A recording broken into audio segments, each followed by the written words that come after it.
Salut, vendredi 28 novembre 2025. Et le vendredi, c'est Shabbat, la petite vidéo Shabbat de Villiers. Donc là, je vous présente un futur présidentiable et qui va prendre apparemment la place des souverainistes. D'ailleurs, c'en est un. Mais souverainistes, comment dire, on aurait pu dire qu'il y avait déjà Bardella ou Marine Le Pen, mais ça, c'est la droite socialiste, ça. Donc ça passe pas.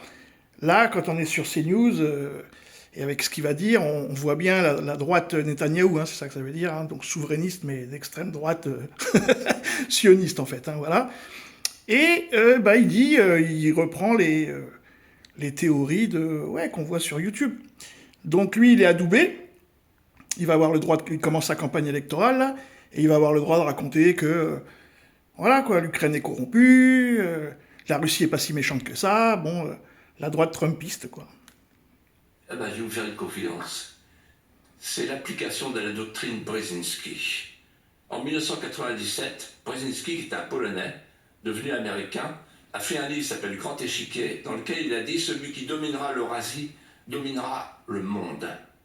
Mais il avait dit, voilà, il y a deux précautions à prendre, se servir des Européens comme de proxy, les Européens, les proxys, comme le Hamas pour l'Iran. Et ensuite, deuxièmement, couper l'Europe en deux et la séparer de la Russie. Or, je le répète, l'histoire commande tout sauf la géographie. Ce que disait très bien Lelouch dans le Figaro Magazine, de manière brillante comme d'habitude, il faudra bien qu'un jour on se retrouve.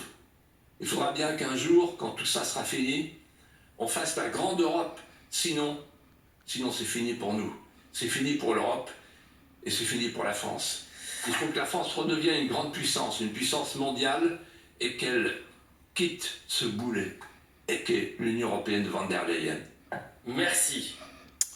Ah, la France doit quitter l'Union européenne. Alors celle-là, hein, de la part de Villiers, il fallait quand même la voir venir. Hein.